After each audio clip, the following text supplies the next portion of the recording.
She was building a shelter with broken boards. Her dead husband's brother stood watching. Late autumn, Wyoming Territory, 1879. The wind cut sharp through the cottonwood, carrying with it the dry rustle of yellow leaves and the scent of early frost. Dust curled off the prairie floor like ghosts, with nowhere left to go. The sun hung low in a slate-gray sky, half veiled behind northern clouds that promised more than just cold. It was the kind of wind that whispered warnings if a man knew how to listen. Jonas Calder sat horseback on a rise above the valley, a dark figure against the pale sweep of land. His coat flapped gently in the breeze, hat brim tugged low to shade eyes that had seen too much and spoken too little. 8 months gone. 8 months of drifting saloons and freight jobs, hoping distance would ease the weight. It had not. And now, here he was again, staring down at the woman he had avoided since the day his brother died. Below him, near a bent sycamore tree by the dry creek bed, Mara Ellison worked with raw determination. She was a slight thing in a faded brown dress, sleeves rolled to the elbows, hair pinned haphazardly against the wind's tug. Her hands, wrapped in torn linen, shook as she drove another bent nail through a warped board. Jonas watched as she stepped back, assessed the angle, then hammered again. The board split down the grain with a loud crack. She flinched but did not cry out. Instead, she dropped the ruined piece, turned, and lifted another from a pitiful pile at her feet. The boards were scavenged, likely from the collapsed stable behind the old house. They were split, weather-stained, some with nails already rusted halfway out. It was barely lumber, more like the bones of a life already lost. Jonas shifted in his saddle. The creak of leather was the only sound he allowed. From this distance, she could not see him, and he did not yet have the courage to be seen. He had not written, had not come to the funeral, could not stand the sight of her standing alone beside a coffin meant for someone who should have lived longer, someone better. Jonas's jaw tightened. Mara was building a shelter, if it could be called that, no more than a lean-to against the wind. It would not last the night, not with those boards, not with that sky. He looked north. Clouds loomed heavy, the kind that turned ground hard and breath white. An early storm, maybe 2 days out, maybe less. Mara steadied a corner post with her shoulder and tried to drive a nail one-handed. The hammer missed, slipped, caught her thumb. She sucked in air through her teeth, shook her hand out, then raised the hammer again. Jonas closed his eyes. That kind of grit got people killed out here. She moved like someone who had nothing left to wait for. And maybe she did not. Then came the wind, a sudden gust, fierce and low, screamed across the valley like a warning. Jonas saw the lean-to shudder, the top beam rattle loose from its single rusted nail. Mara cried out softly, not in fear, but in effort. She threw her shoulder into the beam, holding it upright as the wind pressed harder. Jonas's horse stirred beneath him, sensing the change in air. He tightened the reins, eyes locked on the woman below. Her whole frame shook as she held the weight. Her boots slipped in the dirt, dress whipping around her legs, and still, she did not let go. Jonas's breath caught in his throat. His boot twitched in the stirrup, hands loosening, preparing to ride down, to do something, anything, but he stopped himself. She was Abel's wife, and he was the brother who lived. The wind eased. The post held, for now. Jonas exhaled slowly, his fingers curled tighter around the reins, knuckles white. She would not survive like this, and yet, he could not move. Not yet. He stayed, watching, as Mara reached again for another broken board. The ridge wind had grown colder, biting deeper through the seams of Jonas's coat. He sat frozen in the saddle, staring down at Mara as she lifted another board, now visibly limping. A strange mix of grit and fragility clung to her, like glass forced to bear weight it was never meant to hold. He pulled the reins gently, turning the horse away from the ridge. She hates me. The thought struck like a stone in the gut. It was not just grief she carried that day Abel was buried. It was betrayal. Jonas had vanished, leaving her alone to bury the man who meant everything to them both. Maybe he had done it because he did not know how to face her, or worse, because he did not know how to face what her eyes might reveal. He rode slowly down the backside of the ridge, taking the long path through the cottonwoods, avoiding being seen. The wind chased dead leaves around his horse's hooves. Abel had always known what to say, always stepped in when guilt ran hot between the brothers. "You're the stubborn one," he once told Jonas. "But you got a conscience deep as the canyon. Don't let it drown you." Jonas had ignored that advice more times than he could count, until the day the canyon nearly took them both. He had not meant for the rocks to shift. It was supposed to be a shortcut. Abel followed because he trusted him. And Jonas had lived. Abel had not. The last thing Abel ever said, voice hoarse beneath the weight of crushed ribs, still rang inside Jonas's mind. "If I don't make it, don't let Mara be alone." Jonas swallowed hard as the ranch came into view, what remained of the Calder homestead, abandoned since spring. The house had sagged under neglect, porch half collapsed, but the barn still stood, a shell of their youth. He tied his horse near the rail fence and stepped inside, boots echoing in the emptiness. The storage loft still held what Abel had stockpiled the winter before. Boards, good ones, pine planks, seasoned and straight, a canvas tarp, thick and weatherproof, a proper hammer, a tin of oiled nails. Jonas touched each item like it was sacred. Then he saw it, folded atop a crate of saddle blankets, a dark green woolen shawl, simple, warm, and well-loved. Abel had given it to Mara during their first winter together.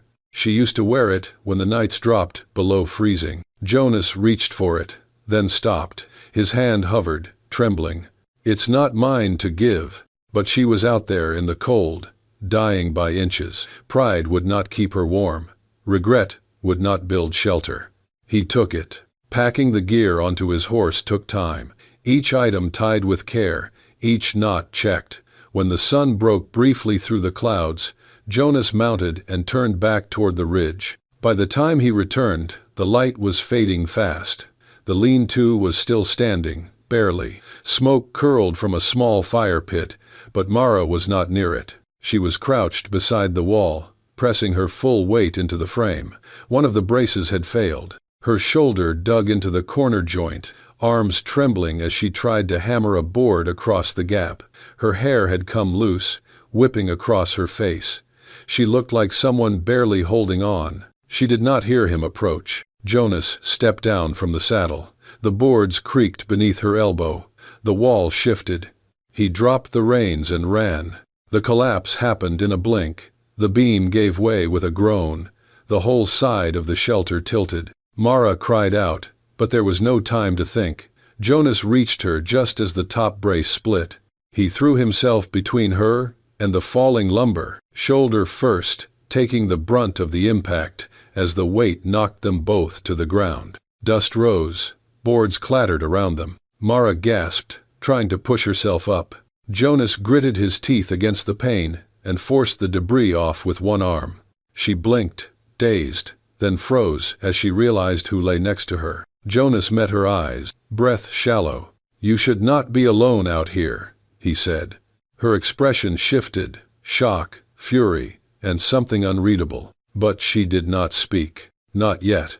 The silence that followed the collapse was thick and strange, broken only by the wind, tugging at loose boards, and the quiet rasp of breath between two people who had not spoken in nearly a year. Mara sat up slowly, strands of hair stuck to her cheeks, dust clinging to her lashes. When she turned and saw Jonas kneeling beside her, the blood drained from her face. Her eyes locked onto his like a blow, fury, confusion, disbelief, and a shadow of pain so sharp it made Jonas flinch. "You?" she whispered, voice rough. "What are you doing here?" He stood, brushing dirt from his coat, then took a deliberate step back, giving her space. She pulled her shawl tighter across her shoulders, almost as if to shield herself from more than just the wind. "You have not been here for 10 months, she said, rising to her feet. "Not the funeral, not once after." Jonas looked down at the broken boards scattered around them. "I know. You just disappeared, Mara went on, breath catching. And now what? You ride in like some ghost? You think I need rescuing now? No, he said. His voice was quiet but steady. I think you need shelter, before that storm hits.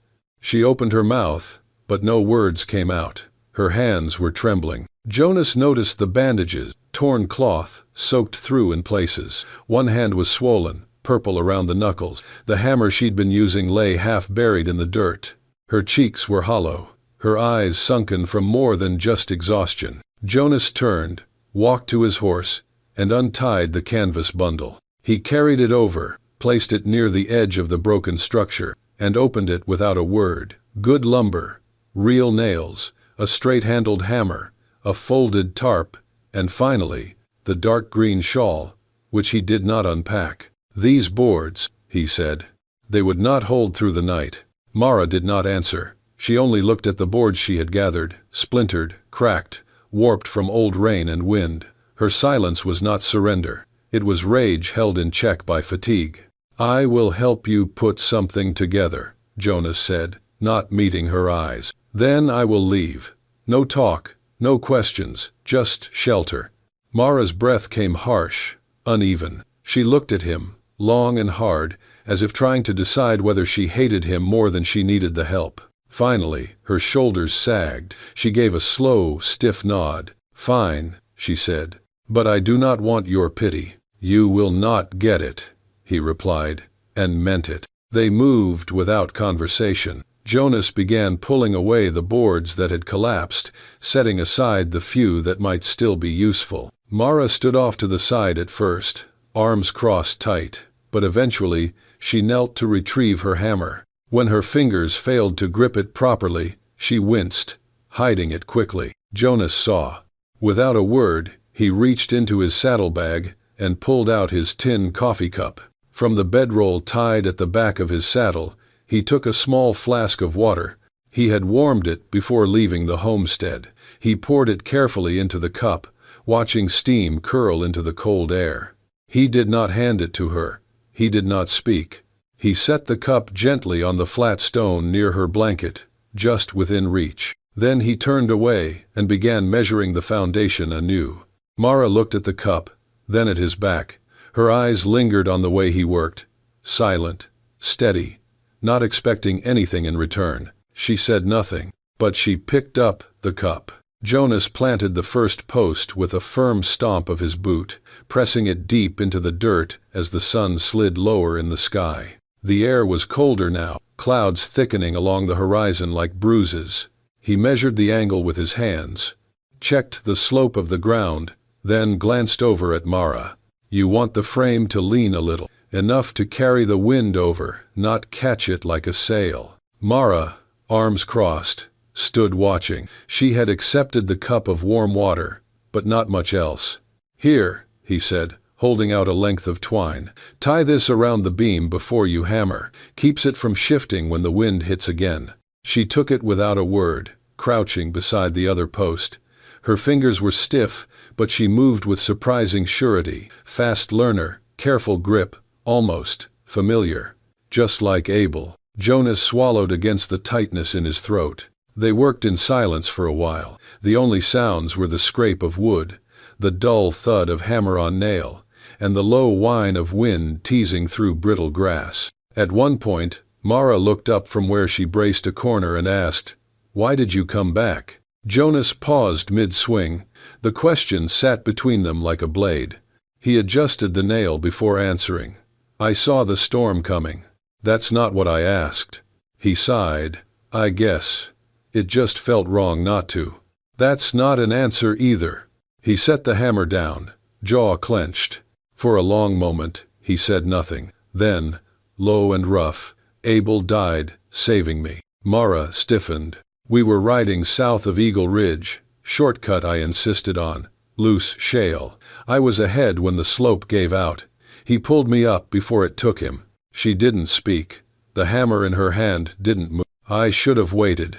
Should have listened," he told me. "If he didn't make it, to look after you." Her eyes flashed. "And you thought building me a lean-to would even the score?" "No," he said quietly, "but I couldn't sit up on that ridge and watch you freeze." She stepped toward him, voice low and cold. "I never asked you to carry his guilt.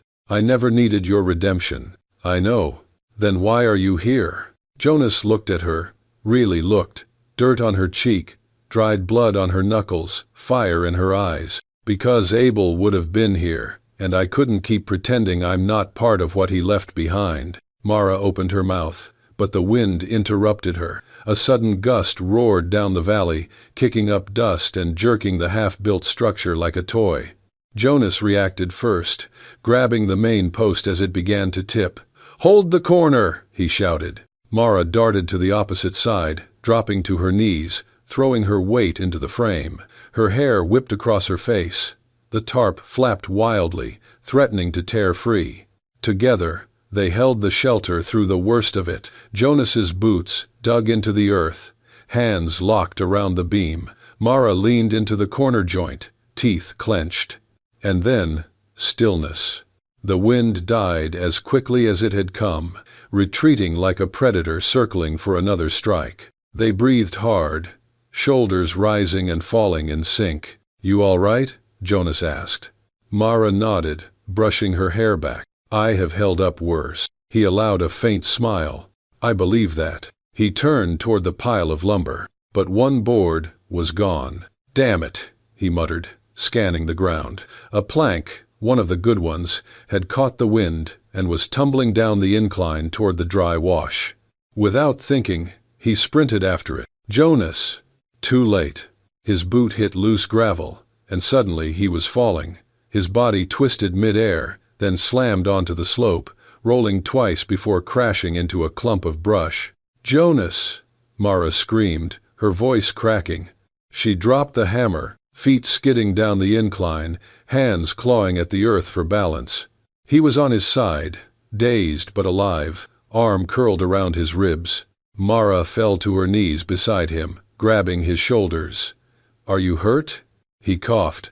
Mostly pride. She let out a shaky breath, gripping his coat. "You idiot." He looked up at her, wind still in his ears, dirt in his mouth. "You called my name," he murmured. Mara blinked, realization dawning, and she didn't deny it. The fire crackled low as dusk settled over the valley. The sky had turned a deep, bruised blue, and the wind had finally quieted. Mara knelt beside Jonas near the rebuilt frame of the shelter, a strip of cloth in her hands and a crease between her brows. "You should have let me fall," Jonas muttered, wincing as she dabbed the scrape on his temple. "Then I'd be out here alone again," she said softly. He didn't argue. The fall hadn't broken anything, just a bruised side, scraped elbow, and a cut above his eye, but Mara tended to it with the same care she once used for Abel's calloused hands. She worked in silence, biting her lip, steady even as her fingers trembled. Jonas sat still. It had been a long time since someone had touched him without suspicion or fear. She looked at him differently, not with forgiveness, not yet, but something honest. He could live with that. When she finished binding his arm, she sat back on her heels. Neither of them spoke for a while. Then Jonas said, "I was afraid to see you again." Mara turned to the fire but said nothing.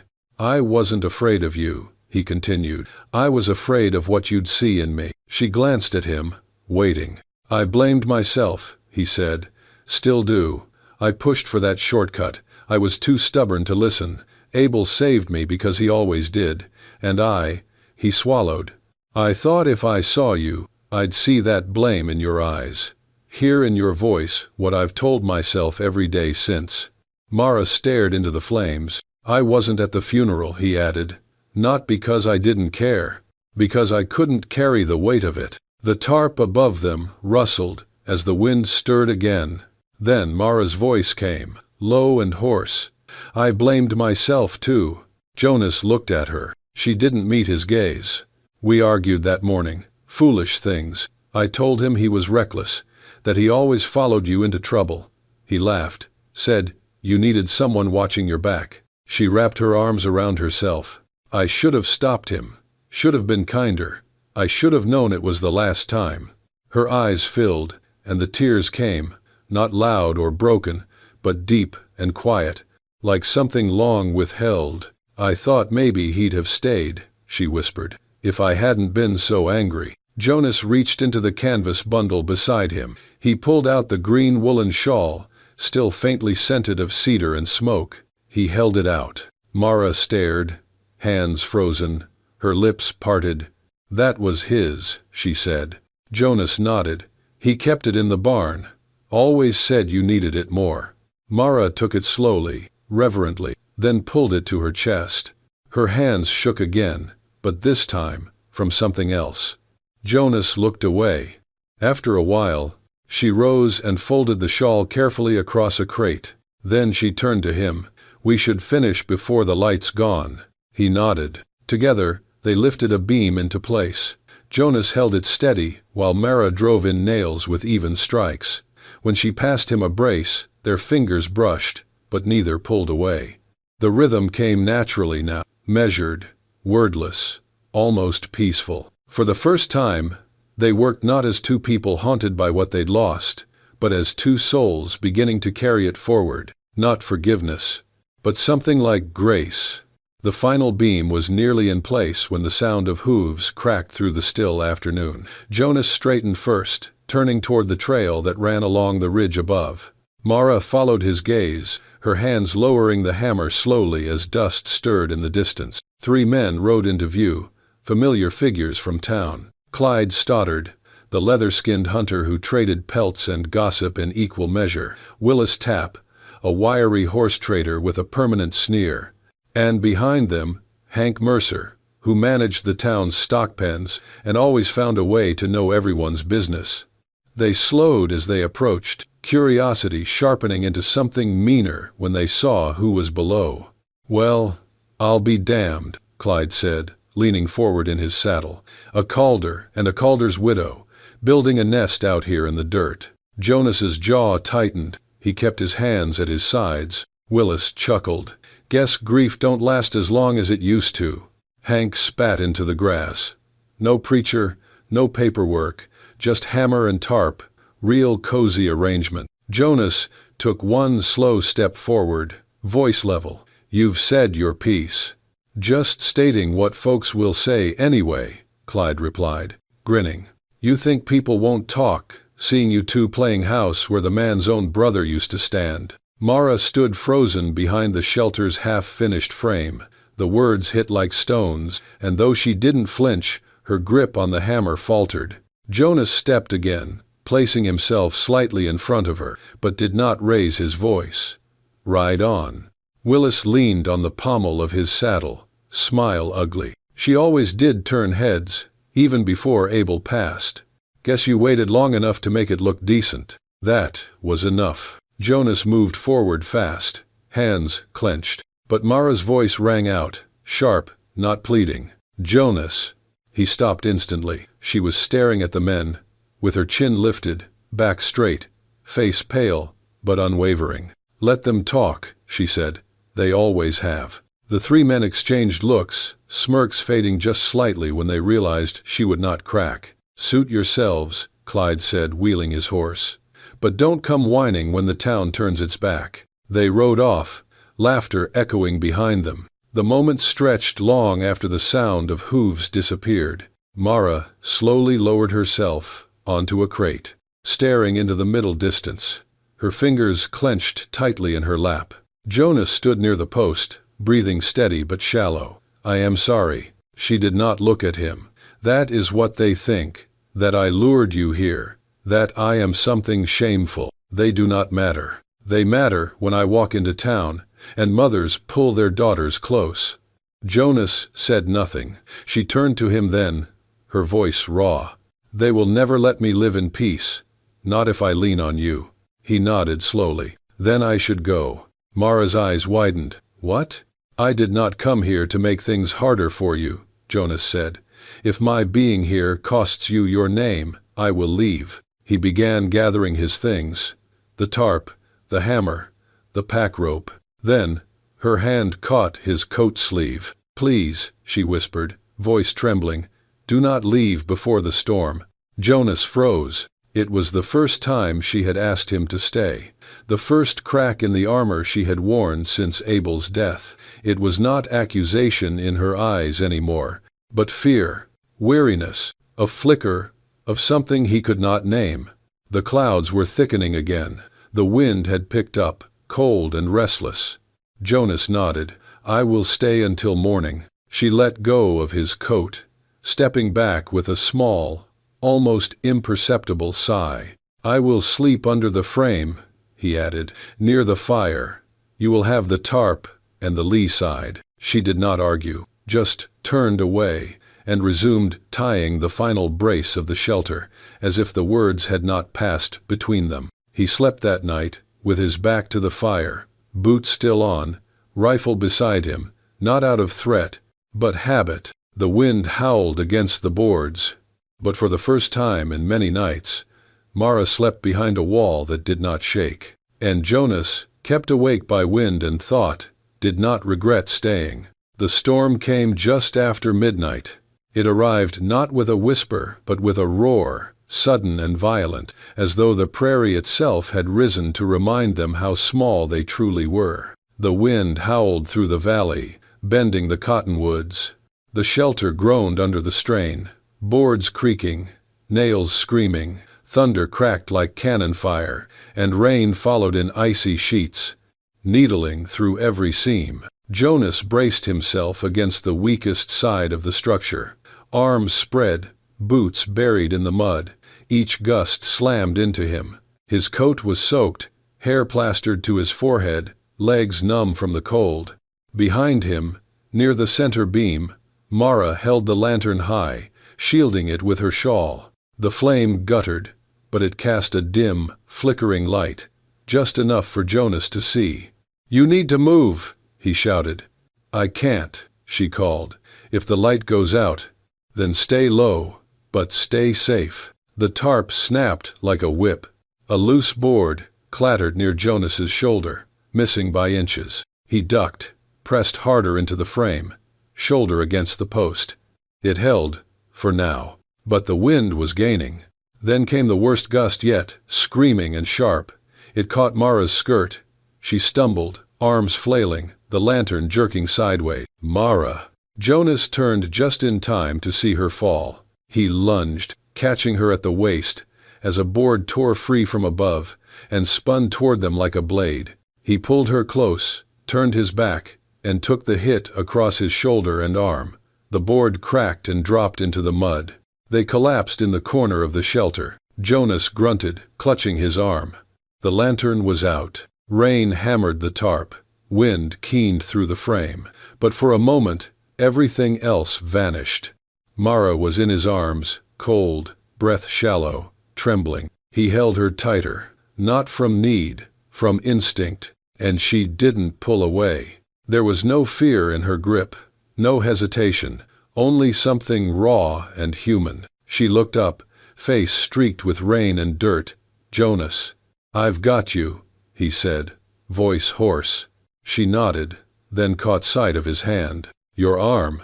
He looked down. Blood ran from his wrist, the cut deep and jagged. "Oh God," she whispered, "you're bleeding." "It's fine." "It's not," her voice cracked. "Jonas." He blinked at the sound of her saying his name, the way it caught in her throat. She tore a strip from her shawl and bound his hand, knotting it tightly. "You should have let me fall," she murmured. But her hands said the opposite. The wind eased near dawn. Rain faded to drizzle. The worst had passed. They sat side by side in the mud, leaning against the shelter they had built together. The fire was long dead. Their breath hung in white clouds. The world had quieted. Jonas stared ahead. Then, barely above a whisper, he said, "Abel asked me to protect you." Mara turned slightly. "But now, I'm not here because of him," Jonas said. "I'm here because I want to be." He didn't look at her, but her hand found his, and rested there. Light, steady.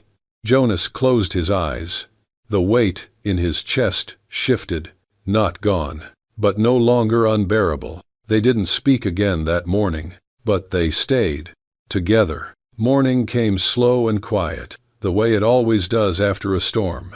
The sky had cleared to a soft, pale gray, streaked with early gold, and the wind, once fierce and punishing, now moved gently through the grass like a long exhale. Mara stepped out from beneath the shelter, boots squelching in damp earth.